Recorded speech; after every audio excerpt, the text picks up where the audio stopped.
शांति। आज 19 फरवरी 2024 भारत में सोमवार है। Today is 19 February 2024 and it's Monday in Bharat. आज की मुरली का जादुई रहस्य स्वयं को प्रेरणा देने के लिए magical secrets of today's Murli for motivating the self।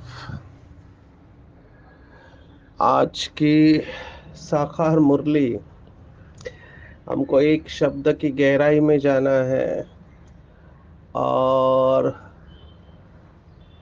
Teacher परमात्मा शिव बाबा अपने स्टूडेंट को देख रहा है और बाबा पूछ रहे हैं हमसे कि क्या आप अच्छे पुरुषार्थी स्टूडेंट हो। आप कल्पना करो लौकिक में अगर कोई अच्छा टीचर मिल जाता है किसको, उसका पूरा जीवन बन जाता है। टीचर अगर अच्छा है तो, और अच्छे टीचर के लिए बहुत कंपटीशन है। इस समय मैं भारत में देख रहा हूँ कि जो आईएएस की पढ़ाई पढ़ाने वाले जो टीचर है वो काफ़ी प्रसिद्ध हो रहे हैं। उनके शॉर्ट मोटिवेशनल वीडियोस वायरल हो रहे हैं क्योंकि अच्छे टीचर हैं। तो लौकिक में अच्छे टीचर के पास अपने माँ बाप अपने बच्चों को भेजना चाहते हैं क्योंकि वहाँ जाएगा तो ये जीवन में कुछ बन पाएगा। मैं जब भी टीचर्स का सेशन लेता हूँ तो मैं एक बात हमेशा कहता हूँ कि भारत के भविष्य वो संसद में नहीं बनता है। भारत का भविष्य स्कूल में है, कॉलेजेस में है, और वो बनाने वाले भारत के टीचर्स। टीचर ये बहुत बड़ी जिम्मेवारी है, मासी का घर नहीं है टीचर बनना। क्योंकि टीचर्स बच्चों के आगे माँ बाप के बाद रोल मॉडल होते हैं और टीचर ही बच्चों को संस्कार देते हैं। माँ बाप तो आजकल हमने देखा है वो स्कूल कॉलेज में डालते, कोचिंग क्लासेस में डालते। माँ बाप के पास टाइम नहीं है संस्कार देने का, जबकि माँ बाप समय देना चाहिए। लेकिन आजकल थोड़ा हम और चित्र देखते हैं क्योंकि बड़े शहरों में माँ बाप दोनों ड्यूटी पर जाते हैं तो बच्चों के लिए टाइम नहीं होता है। ऐसे बच्चों में बहुत सारे इश्यूज भविष्य में आ सकते हैं। मेरे पास ये केसेस आते हैं जब माँ बाप समय नहीं दे पाते तो बच्चों में बहुत सारी बातें आती है। क्योंकि बच्चों की पालना इस समय मैं देख रहा हूँ सोशल मीडिया कर रहा है। व्हाट्सएप, फेसबुक, इंस्टाग्राम, यही माँ बाप बनकर बच्चों को पाल रहे हैं और बच्चों को लगता है ये जो हम देख रहे हैं यही जिंदगी है। तो वर्चुअल वर्ल्ड हम इसको कहते हैं। वर्चुअल वर्ल्ड माना एक ऐसी दुनिया जो साइंस ने क्रिएट की है और उसी को सत्य समझने लगते हैं और उसमें ही खो जाते हैं। मशीन्स के साथ ज़्यादा रह रहे हैं और मशीन के साथ रहकर मन और बुद्धि भी मशीन की तरह बन रही है। शुरुआत में हमने सुना है कि जैसे अमेरिका में कई बच्चों ने स्कूल में शूट आउट किया।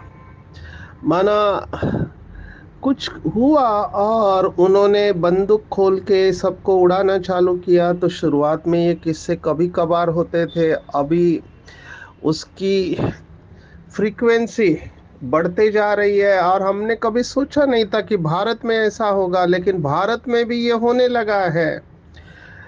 तो ये हमारे लिए इशारा है कि भारत के जो भी यूथ है उनका प्रोग्रामिंग हो रहा है कि जो भी वेस्ट में हो रहा है वही जीवन है।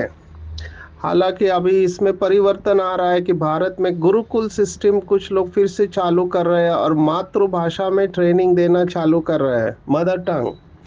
ये बहुत इम्पोर्टेंट है। पर ये सब बातें किसके साथ जुड़ी हुई है? टीचर्स के साथ में। तो टीचर्स के ऊपर बहुत बड़ी जिम्मेवारी है। मैं जब टीचर्स को सेशन लेता हूँ तब उनके स्ट्रेस को भी मैं फील करता हूँ। पहला तो हमने देखा गवर्नमेंट और प्राइवेट में क्या फर्क है। तो पहले टीचर्स को फ्री हैंड था, वो बच्चों को डांट सकते थे, मार भी सकते थे। लेकिन अभी कायदे बदल गए हैं कि आप बच्चों को डांट नहीं सकते, मार भी नहीं सकते, आपको सजा हो सकती है। Number one. नंबर टू, सभी रिपोर्टिंग ऑनलाइन हो गई है। तो वो रिपोर्टिंग में भी टीचर्स का बहुत समय जाता है। तो इन सब की वजह से वैल्यूज जो मिलनी चाहिए बच्चों को वो यथार्थ रूप में नहीं मिल रही है। बहुत सारे स्कूल कॉलेजेस में हम देख रहे हैं कि उन्होंने अपने स्कूल में कंपलसरी एक काउंसलर बिठाया हुआ है, क्योंकि आजकल के बच्चे इतने कमज़ोर हो रहे हैं कि कुछ हो जाता है तो गलत कदम उठा लेते हैं, तो काउंसलर रखा हुआ है। तो ये सब डेवलपमेंट टीचर्स के साथ जुड़ी हुई है। और हम कितने भाग्यवान हैं कि हमको सर्वश्रेष्ठ टीचर मिला हुआ है। ऐसा टीचर पूरे कल्प में नहीं मिलेगा। अगर हम बाहर जाके किसी को बताते हैं तो, और कहते हैं अगर बाबा के बच्चे कि स्वयं भगवान अपने धाम को छोड़कर परम धाम से इस साकार धरती पर आके मुझे कोचिंग दे रहा है, मुझे सिखा रहा है, पढ़ा रहा है, तो लोग कहेंगे आप थोड़ा अपना दिमाग का टेस्ट करवा के आओ। क्योंकि किसी का विश्वास ही नहीं होगा कि स्वयं भगवान टीचर बन के पढ़ा रहा है। और हम कितने भाग्यवान हैं बाबा के बच्चे कि जो बड़े बड़े साइंटिस्ट जिनके नसीब में नहीं हुआ, जैसे आइंस्टाइन का कोट बहुत फेमस हुआ। आइंस्टाइन ने कहा कि I want to know the thoughts of God, rest are details. बहुत सारे संतों ने भी कहा है कि silence is the language of God and rest all is poor translation. माना भगवान साइलेंस में बोलता है, वो यही समझते हैं कि साइलेंस में भगवान की भाषा को हमको समझ में आएगा। बात बिल्कुल ठीक है, लेकिन हम बहुत कम बाबा के बच्चे पूरे विश्व में है, थोड़े हैं, कोटों में कोई है जो भगवान की भाषा को डायरेक्ट सुन रहे हैं। उसमें भी कमाल उन बाबा के बच्चों का है जो हिंदी समझ लेते हैं, क्योंकि बाकी भाषा वाले हैं उनको भाषांतर करके समझना पड़ता है। तो तवा टू माउथ हम कहते हैं हिंदी में, गरम गरम नहीं मिलता है उनको। तो हम बहुत भाग्यवान हैं कि ऐसा टीचर हमसे बात कर रहा है रोज। ऐसा लवर भी आपको कहीं नहीं मिलेगा जो रोज प्रेम पत्र लिखता हो। वो भी इतना दूर से आता हो, पवित्रता का सागर, जन्म मरण के चक्कर से न्यारा, पतित दुनिया और पतित तन में किसके लिए आता है? अपने बच्चों के लिए आता है और बच्चों के ऊपर कुर्बान जाता है। वैसे लौकिक में भी माँ बाप अपने बच्चों के लिए दिन रात एक कर देते हैं।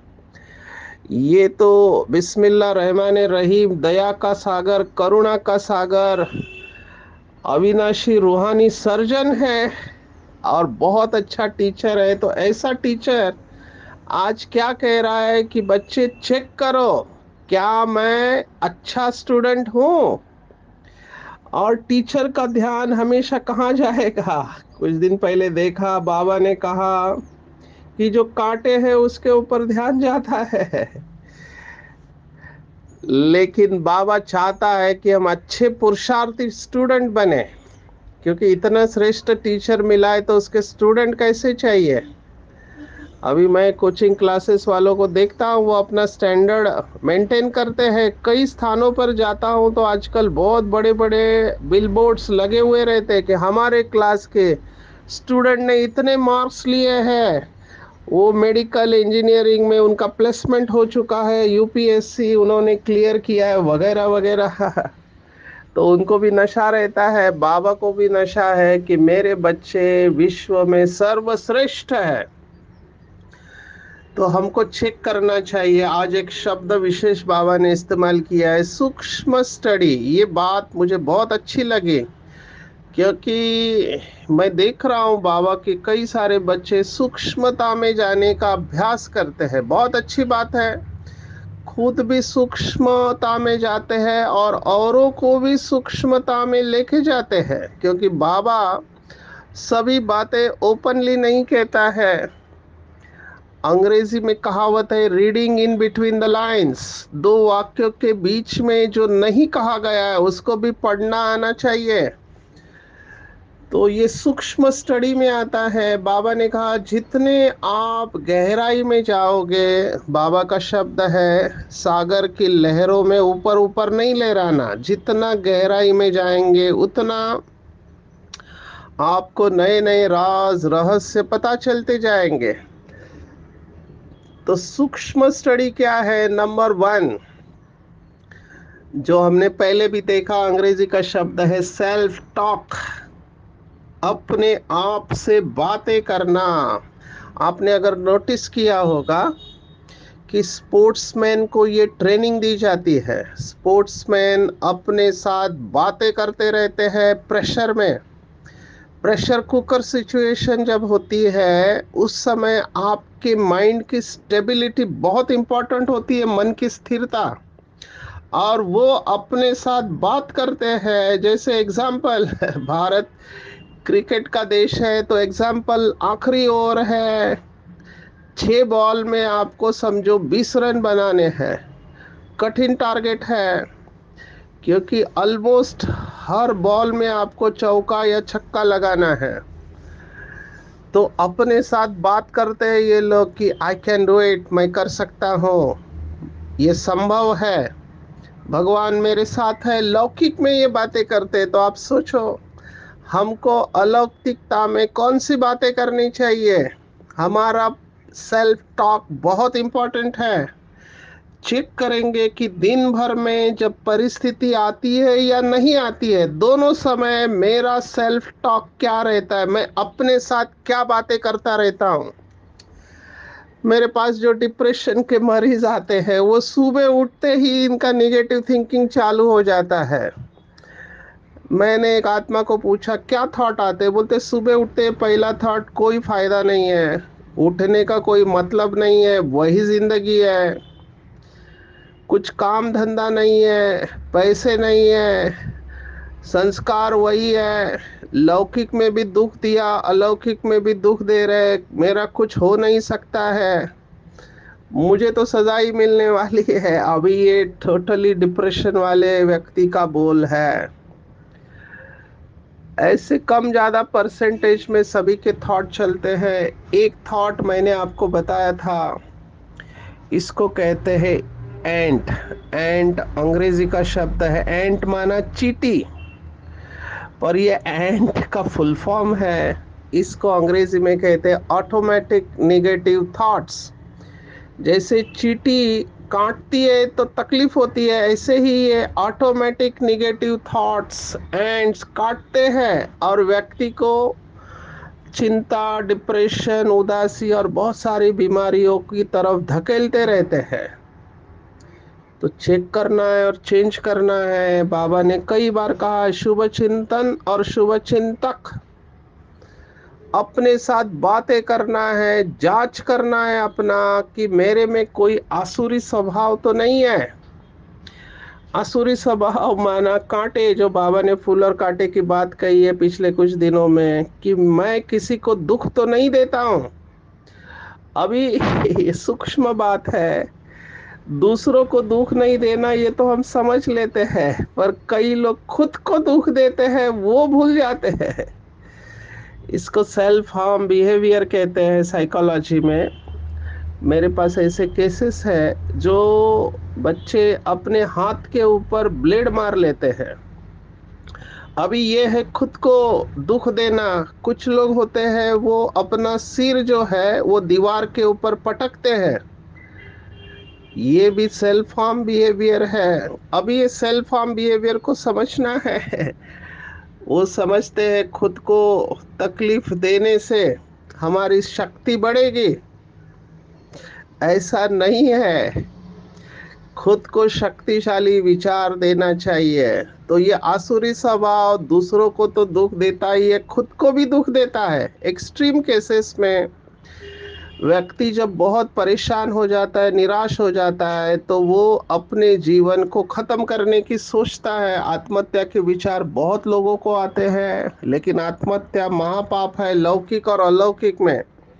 तो कभी भी ऐसे विचार आए तो हिम्मत नहीं हारना है, हमेशा ध्यान में रखना है। अंग्रेजी की कहावत है, there is always light at the end of tunnel.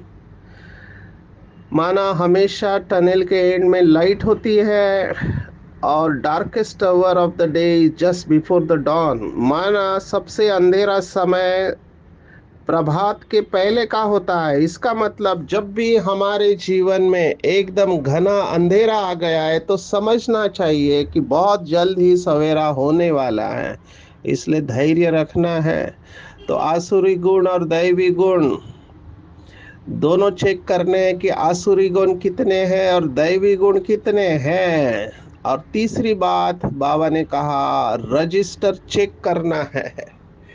Register या कैरेक्टर जो बाबा कहता है, बाहर से कोई कितना भी दिखावा करे, पर अंदर हमारी अवस्था कैसे है हम खुद जानते हैं। दूसरों के साथ हम झूठ बोल सकते हैं, अपने साथ परमात्मा के साथ झूठ नहीं बोल सकते।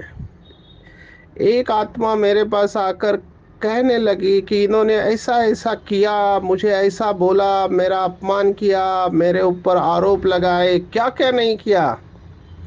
मैं इनको छोड़ने वाला नहीं हूँ। मुझे बहुत रहम आ रहा था उस आत्मा के ऊपर, पर समझ रहा था बात ठीक है, जो भी हुआ सच है। मैंने उनको कहा, समझाया कि उन्होंने जो किया उनके पास था वो उन्होंने किया। अभी उसके बाद सोच सोच कर उस बात को बड़ा करने का काम आप कर रहे हैं। बोलते नहीं, उनको सजा मिलनी चाहिए। तो मैंने कहा कि भगवान सब देख रहा है। यहाँ से भले कोई भी बच जाए, लेकिन धर्मराज से कोई बच नहीं सकता, असंभव है। भारत में इसके ऊपर काफी विचार हुआ है। भारत में तो वो गुप्त रूप में आपको पूरी फिल्म देखने को मिलेगी कि आपने क्या किया है जीवन में, क्योंकि ये रील घूमने वाली है। जब लास्ट में बॉम्ब डालने वाले भी नहीं बच सकते, तो ये अपमान करने वाले, आरोप लगाने वाले, ये जो धूतीपना करते हैं, कई लोग डेफिनेटली करते हैं ये सब काम, दूसरों की बदनामी करके अपने को श्रेष्ठ सिद्ध करने की कोशिश करते हैं। अभी मैंने उस आत्मा को समझाया कि आप बाबा के बता के हल्के हो जाओ, इन बातों में जाओ ही मत, किसी को सजा देने की जरूरत ही नहीं है, क्योंकि ड्रामा ऑटोमेटिक काम करता है। कितने लोग मुझे मिलते हैं एक ही बात से परेशान है, गुस्सा बढ़ते जा रहा है, क्योंकि इन्होंने हमको दुख दिया, हम नहीं छोड़ने वाले। मैं इसके ऊपर बहुत अच्छी तरह से बहुत स्थानों पर मैं सुनाता हूँ, लेकिन लोग मुझे हमेशा ऐसे मिलते हैं कि जो कहते कि नहीं, जब तक हम उसका बदला नहीं लेंगे हमको शांति नहीं मिलने वाली। कुछ लोग बदल भी जाते हैं, वो रियलाइज करते हैं कि भगवान सब देख रहा है। तो ऐसे केस भी मेरे पास है, परिवर्तन होता है। शायद हमारी शक्ति कम पड़ रही है शुभ भावना की, मैं यही सोचता हूँ। तो रजिस्टर भी चेक करना चाहिए कि मेरे ख्यालात सिविल है या क्रिमिनल है। क्रिमिनल माना मैं देह को देख रहा हूँ, अवगुण वाली दृष्टि है मेरी, तो इसकी कड़ी सजा है। मुझे तो बहुत वंडर लगा आज की मुरली में बाबा ने कहा कि कई बच्चे बाबा का हाथ छोड़ देते हैं। रूहानी दृष्टि रखनी चाहिए। एक बाप के हम बच्चे, भाई बहन है, आत्मिक रूप में भाई भाई है। लेकिन मुझे सचमुच में वंडर लग रहा है कि कोर्स कराने वाले, जिसका कोर्स हुआ, वो दोनों बाबा का हाथ छोड़ के चले गए। अभी इमीडिएट फुल स्टॉप लगाना चाहिए, ऐसे बातों में गुस्सा नहीं करना चाहिए, क्योंकि हर एक समझदार है, उनका वो कॉन्शियस डिसीजन है। हमको दुआएं देनी चाहिए इनको कि बाबा इनको शक्ति दे कि ये जल्द से जल्द वापस बाबा के पास आ जाए, क्योंकि एक ही दुकान है। किसी का भी अवगुण नहीं देखना है, ये आंख बंद ही कर देनी चाहिए। अवगुण देखने की आंख बंद करनी चाहिए। साइकोलॉजी में हम इन बातों में नहीं जाते हैं, बाबा की श्रीमत अलग है। साइकोलॉजी में हम ये देखते हैं कि हर एक आत्मा की जरूरत है। किसी को अकेलापन लगता है, किसी को लगता है वो अकेले चल नहीं पाएंगे, या किसी के अंदर काम विकार होता है, अभी उसके साथ उसको जाना है, वो डिसीजन ले रहे हैं। We have to bless them, क्योंकि ड्रामा में हर एक की जरूरत है। तो ये इन बातों के ऊपर एक सेकंड, एक संकल्प भी हमारा वेस्ट नहीं होना चाहिए। हम शुभ भावना जरूर रखें। बाबा ने कहा सतयुग में दृष्टि कभी खराब नहीं होती है, और सतयुग के संस्कार हमको यहाँ से लेकर जाना है। आज की मुरली में और एक शब्द आया है जो मुझे इम्पोर्टेंट लगा, उपराम। ये शब्द हमने बहुत बार सुना है। नंबरवार बाबा के बच्चे उपराम अवस्था में जाएंगे। उपराम अवस्था माना हमारी बुद्धि ऊपर राम के साथ पड़ी हुई रहनी चाहिए। बुद्धि का एक ही रास्ता है, राम के साथ, इसलिए वो राम राम कहते रहते हैं। राम कॉन्शियसनेस या गॉड कॉन्शियसनेस, राम अल्लाह ईश्वर गॉड, जो भी आपको इस्तेमाल करना है शब्द। तो उपराम माना बुद्धि ऊपर राम के साथ रहनी चाहिए। नीचे आना भी पड़ा तो निमित्त मात्र नीचे आके फिर से उपराम माना घर चलने के लिए तैयार रहना चाहिए। ये उपराम अवस्था धीरे धीरे आते जाएगी, जब हमको अंदर से महसूस होगा कि इस दुनिया में कुछ भी अच्छा नहीं है। ये दुनिया दुखदाई है, दुख मूलक है। ये जब तक नहीं होता है तब तक इस दुनिया में बुद्धि जाते रहेगी। और ये तपस्वी आत्माओं की विशेषता है, जब संपूर्णता के नजदीक हम जाने लगते हैं, अपने आप चारों तरफ से बुद्धि हटकर उपराम होने लगती है। तो इसके लिए क्या करना है? साक्षी होके देखना है। अब ये संडे के कॉन्फ्रेंस में हमारे डॉक्टर गिरीश पटेल ने बहुत अच्छे 4 शब्द दिए, जो कि योग में सभी करते हैं। अंग्रेजी शब्द है। मैं ये नई नई बातें लोगों को इसलिए सुनाता हूँ, कई लोगों को ये अच्छी लगती है। उन्होंने बताया कि वॉच, कैच, लैच और स्विच। वॉच करना है अपने आप को, जिसको बाबा कहता है खुद को देखना है साक्षी होके। तो वॉच करना है मेरे कौन से संकल्प चलते हैं, पॉजिटिव निगेटिव। कैच करना है जब निगेटिव संकल्प चलते हैं, और उसको साक्षी होके देखना है, उसके साथ बह के नहीं जाना है। और फिर लैच माना कड़ी कुंडी लगा देनी चाहिए ये निगेटिव संकल्पों को, और फिर स्विच करना है सकारात्मक संकल्पों की तरफ। बार बार ये सकारात्मक संकल्प हमारे मन में आते रहेंगे, तो वैसी भावनाएं हमारे अंदर पैदा होने लगेगी। अब मेरे पास ओसीडी के पेशेंट है, उनको बार बार एक ही ख्याल आता है, या तो काम विकार का आता है, गुस्से का आता है, या अस्वच्छता का आता है। रोकने की कोशिश करते हैं लेकिन रुक नहीं पाते, कहते हैं ये फोर्स है। हम इसको रोकने की कोशिश करते हैं, वो और बढ़ते जाता है। अब ये बहुत डिस्टर्ब करने वाली बीमारी है। इसका एक ही तरीका है, डोंट पार्टिसिपेट। मैं एक मंत्र देता हूँ लोगों को। वो मंत्र है ओम इग्नोराय नमः। ओम इग्नोराय नमः माना मैं आत्मा इन संकल्पों को इग्नोर कर रही हूँ, ध्यान नहीं दे रही हूँ। तो भले वो चलते रहे, मैं शांत स्वरूप में बैठकर बाबा को देखते रहूं। उसका पोस्टमार्टम नहीं करना है, ये क्यों आ रहा है, ऐसे तो नहीं होना चाहिए, कितने बार चलेगा। ये ब्रेन की बीमारी है। ब्रेन का एक हिस्सा हाइपर एक्टिवेट हो जाता है। जिनके बहुत संकल्प चलते हैं, वो ब्रेन का हिस्सा बहुत काम कर रहा है। तो आपको डरना नहीं चाहिए। सभी ओसीडी वाले और चिंता वाले मरीज बिल्कुल डरना नहीं चाहिए, ये पूरी तरह से ठीक हो सकता है। सिर्फ आप इसको रोको नहीं, उनको साक्षी होके देखो। मैं उदाहरण देता हूँ, आपके घर में मेहमान आए, आपने ध्यान नहीं दिया, तो वो थोड़ी देर बैठ के चले जाएंगे। ऐसे ही ओम इग्नोराय नमः फॉर्मूला को यूज करो तो आप धूम मचा देंगे। बाबा ने आज ये शब्द इस्तेमाल किया, धूम मचा देंगे। बाबा ने आसक्ति और ललचायमान के ऊपर भी आज कहा, कई लोगों की भोजन में आसक्ति जाते, उदाहरण चने का दिया है। देखो बाबा चने के ऊपर भी गया आज। मेरे को एक भाई ने सुनाया, अभी वो मार्केटिंग का जॉब है, घूमता रहता है, डब्बा खत्म हो जाता है, भूख लगती है तो देखता है सैंडविच। अभी एक बार सैंडविच खाया है तो नेक्स्ट टाइम फिर से सैंडविच खाने का दिल करता है। मुंबई में वड़ा पाव खाते हैं लोग। तो इसका असर आएगा। अगर आप कच्चे हैं तो इसका मतलब पक्के लोगों को खाना चाहिए, ऐसे पे नहीं कह रहा। बुद्धि भ्रष्ट होने की चांसेस है। रिजुविनेशन के ऊपर भी बाबा ने कहा, बंदर का हार्ट लगाते, हार्ट ट्रांसप्लांट होता है, उसका भी लाइफ होता है। तो ये सब साइंस करते रहती है। समझते हैं हम जवान हो जाएंगे, लेकिन तमो प्रधान बुद्धि है, उनको नहीं पता कि ये दुनिया खत्म होने वाली है।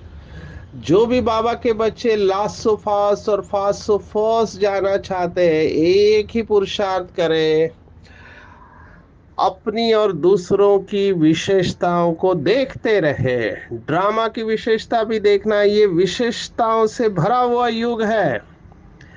जो भी विशेषता है उसको सेवा में लगाए, नहीं तो बाद में अवशेष ही रह जाना है, फिर पश्चाताप होगा। तो बाबा ने कहा, बाबा का ऐसा कोई भी बच्चा नहीं है जिसमें कोई विशेषता नहीं है। अगर लास्ट बच्चा भी है, बाबा ने कहा, लेकिन वो विशेष क्यों है? क्योंकि कोटों में से कोई की लिस्ट में है। जो महामंडलेश्वर है ना, जगत गुरु शंकराचार्य नहीं कर पाए, वो बाबा के इस बच्चे ने करके दिखाया कि भगवान को पहचान लिया, गुप्त रूप में आए हुए परमात्मा को पहचान लिया। तो बाबा का हर बच्चा शंकराचार्य, जगत गुरु, महामंडलेश्वर, जितने भी लोग हैं हु इज हु, उनसे श्रेष्ठ है। क्योंकि दिल से कहा मेरा बाबा। भगवान को केवल पहचाना ही नहीं, उसे अपना बना लिया। अधिकारी बनना ये बुद्धि की विशेषता है, परखने की शक्ति है।